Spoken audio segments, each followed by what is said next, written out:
Assalamualaikum warahmatullahi wabarakatuh. Perkenalkan, nama saya Abdul Insya dari Prodi Pendidikan Agama Islam kelas KIP. Sebelum kita memulai pembelajaran pada hari ini, alangkah baiknya kita berdoa terlebih dahulu. Doa mulai. Bismillahirrahmanirrahim. Doa selesai.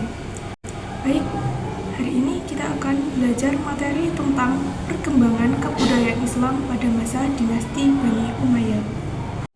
Yang A. Pengembangan kebudayaan Islam pada masa dinasti Bani Umayyah. Pada masa dinasti Umayyah, banyak perkembangan dan kemajuan yang terjadi di semua bidang kehidupan. Beberapa langkah pengembangan kebudayaan yang dilakukan oleh para khalifah Bani Umayyah antara lain. Yang pertama, administrasi pemerintahan. A. Perubahan sistem pemerintahan. Bentuk pemerintahan Muawiyah berubah dari demokrasi menjadi monarki atau kerajaan atau dinasti sejak ia mengangkat anaknya Yazid menjadi sebagai putra mahkota.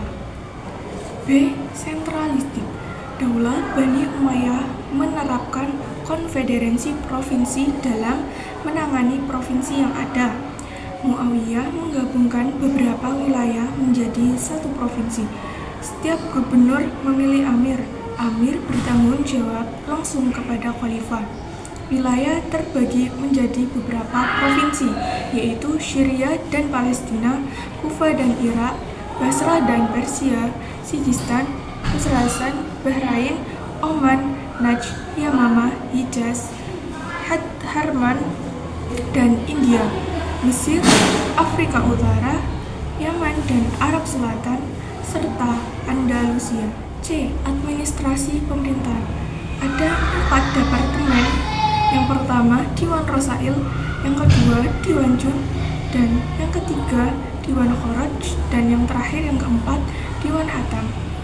Yang D. Lembaga negara. Muawiyah menetapkan bendera merah sebagai lambang negara. Yang E. Bahasa resmi administrasi pemerintahan. Pada masa Khalifah Abdul Malik bin Marwan, bahasa Arab dijadikan bahasa resmi administrasi pemerintahan. Yang kedua, bidang sosial kemasyarakatan. Dinasti Bani Umayyah mengembangkan bidang sosial kemasyarakatan dengan berbagai kebijakan, antara lain yang A. Panti sosial penyandang cacat. Ketika Al-Walid menjadi khalifah, ia menyediakan pelayanan khusus bagi orang cacat, orang lumpuh, orang buta, dan juga menyediakan bangunan khusus untuk pengidap penyakit kusta. Yang B. Arab Mawali. Pada masa pemerintahan Bani Umayyah, orang Muslim Arab menduduki kedudukan istimewa dibanding Muslim non-Arab. C. Perundang-undangan. Khalifah mengeluarkan perundang-undangan yang mengatur kehidupan masyarakat. Yang D. Pengembangan infrastruktur. Dibangunnya rumah sakit, jalan raya, sarana olahraga, tempat minum yang strategis, kantor pos, pasar, dan lain sebagainya. Yang ketiga, bidang seni budaya. A. Bahasa Arab. Berbahasa Arab menjadi salah satu bahasa resmi internasional di samping bahasa Inggris. Yang B. Mata uang. Mencetak mata uang yang bertuliskan lafadz la ilaha illallah dan sebelahnya ditulis kalimat Abdul Malik. Yang C. Gedung dan pabrik industri. Mendirikan pabrik kain, sutra, industri, kapal, dan senjata, gedung-gedung pemerintah. Yang D. Irigasi pertanian. Membangun irigasi sebagai sarana pertanian. E. Pusat ilmu dan adab. Membangun kota Basrah dan Kufa sebagai pusat perkembangan ilmu dan adab. Yang F. Pembukaan negara. Membuat administrasi pemerintahan dan pembukuan negara. Bani Umayyah juga memberikan kontribusi pada bidang kesenian, antara lain majelis sastra dan arsitektur. Yang keempat, bidang ekonomi. Di bidang ekonomi dan perdagangan, dinasti Bani Umayyah menetapkan kebijakan yang A. Sumber pendapatan dan pengeluaran pemerintahan. Sumber uang masuk diambil dari daraib, yaitu kewajiban yang harus dibayar warga negara, pajak istimewa, dari daerah taklukan pengeluaran uang digunakan untuk yang pertama gaji pegawai, tentara, dan biaya tata usaha negara. Yang kedua pembangunan pertanian. Yang ketiga perlengkapan perang. Yang keempat ongkos bagi terpidana dan tawanan perang. Yang terakhir yang kelima hadiah bagi sastrawan dan ulama. B. Mata uang. Pada masa Abdul Malik, mata uang kaum muslimin dicetak secara teratur. Yang C. Organisasi keuangan. Keuangan terpusat pada Baitul Mal yang asetnya diperoleh dari pajak tanah perorangan bagi non-muslim. Yang kelima, pendidikan. Daulah Bani Umayyah menyediakan tempat-tempat pendidikan antara lain yang pertama, kutab, yang kedua, masjid, yang ketiga, Arabisasi, dan yang terakhir, Baitul Hikmah. Yang keenam, bidang politik dan militer. Di antara kebijakan politik yang terjadi pada masa dinasti Bani Umayyah adalah terjadinya pemisahan kekuasaan antara kekuasaan agama dengan kekuasaan politik.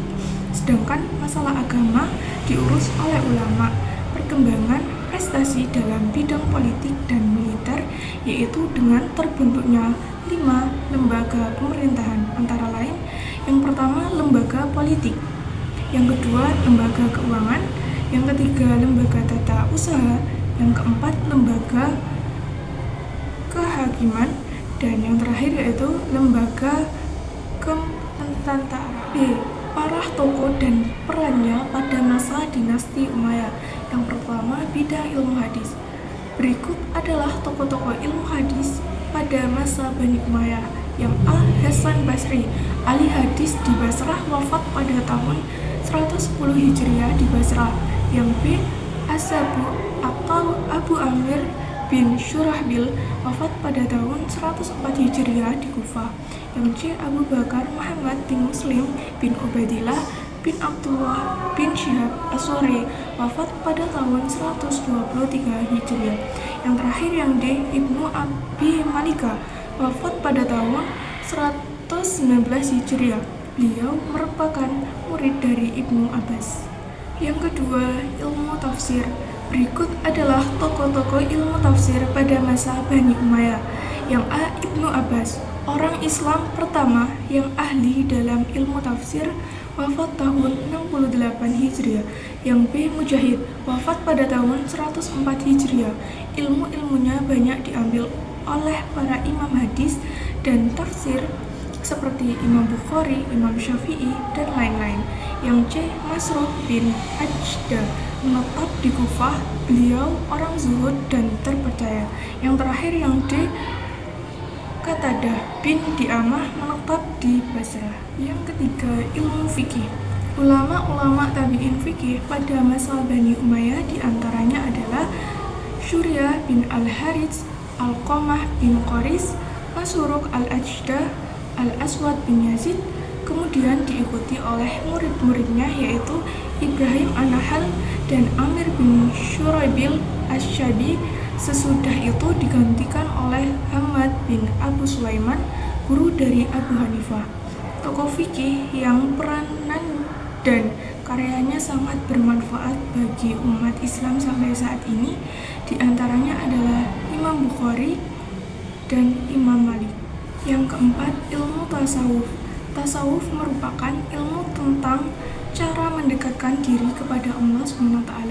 Tujuannya agar hidup semakin mendapatkan makna yang mendalam serta mendapatkan ketentuan jiwa. Tokoh sufi antara lain yang pertama, Sa'id bin Musayyab. Sa'id bin Musayyab wafat tahun 91 Hijriah atau 710 Masehi, adalah murid dan membantu Abu Hurairah.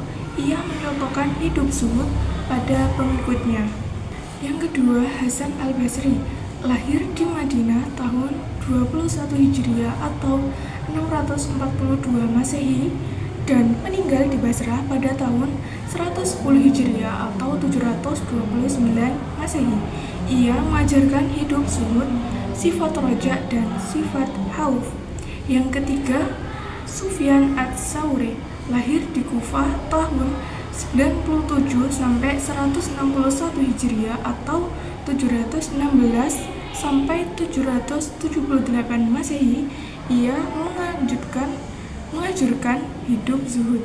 Yang kelima, ilmu bahasa dan sastra. Penggunaan bahasa Arab yang makin luas membutuhkan suatu panduan kebahasaan yang dapat digunakan oleh semua golongan. Hal ini mendorong lahirnya seorang ahli bahasa yang bernama Sibawai. Ia mengarang buku yang berisi pokok-pokok kaidah bahasa Arab yang berjudul Alkitab. Bidang kesusastraan mengalami kemajuan. Hal itu ditandai dengan munculnya sastrawan berikut ini. Yang pertama, Nu'aiman bin Bashri al-Asy'ari. Yang kedua, Abul Aswad al-Duwali. Yang ketiga, Qais bin Mulawah. Yang keempat, Al-Farasdak. Yang kelima, Al-Ahwal. Yang terakhir, yang keenam, Jarir. Yang keenam, ilmu sejarah dan geografi. Ilmu sejarah dan geografi yaitu segala ilmu yang membahas tentang perjalanan hidup, kisah, dan riwayat pada masa Khalifah Muawiyah bin Abu Sufyan memerintah Ubaid bin Syariah al-Jurhumi untuk menulis buku sejarah masa lalu dan masa Bani Umayyah. Di antara karyanya adalah Kitab Al-Muluk wal Akbar al-Madi. Sejarawan lainnya adalah Syuhara Abdi yang menulis buku Kitabul Amsal. Yang ketujuh, ilmu kedokteran. Pada masa pemerintahan Khalifah Walid bin Abdul Malik, terjadi perkembangan cukup baik di bidang kedokteran. Ia mendirikan sekolah tinggi kedokteran pada tahun 88 Hijriah atau 706 Masehi. Khalifah Walid memerintahkan para dokter untuk melakukan riset dengan anggaran yang cukup. Para dokter bertugas di lembaga tersebut dengan gaji negara. Dalam rangka mengembangkan ilmu kedokteran, Khalifah minta bantuan para dokter dari Persia. Di lembaga inilah Haris bin Hilda dan Nazar meraih ilmu kedokteran. Selanjutnya, meneladani peran ilmuwan muslim dalam menumbuh kembangkan kreativitas jiwa pembelajar. Bagi seorang muslim, menuntut ilmu adalah suatu kewajiban. Islam mengajarkan kita untuk menjadi pembelajar yang berkelanjutan. Hal ini dijelaskan dalam sebuah hadis yang mengatakan bahwa setiap muslim itu wajib menuntut ilmu sejak dilahirkan hingga ajal menjemputnya.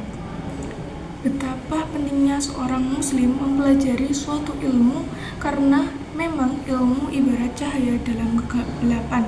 Ibarat manual book, ilmu akan memberikan petunjuk bagi kita dalam menjalankan hidup di dunia ini. Bahkan dalam konsep amal, ilmu menjadi unsur yang pokok. Selain niat, amalan kita akan diterima. Jika didasari dengan niat dan ilmu yang benar, amal tidak didasari dengan niat yang benar hanya karena Allah SWT, maka akan ditolak. Begitupun jika amal tidak berlandaskan ilmu yang benar, maka dikhawatirkan amalan itu tertolak karena tidak sesuai dengan tuntunan. Sehingga dalam konteks ini, upaya mencari ilmu menjadi hal yang sangat penting dan urgensi, mengingat setiap aktivitas kita sudah seharusnya berlandaskan ilmu yang benar agar tidak salah dalam melangkah. Baik, itu saja materi yang dapat kita pelajari pada hari ini. Semoga apa yang sudah kita pelajari akan bermanfaat di kemudian hari. Itu saja dari saya, kurang lebihnya mohon maaf. Wassalamualaikum warahmatullahi wabarakatuh.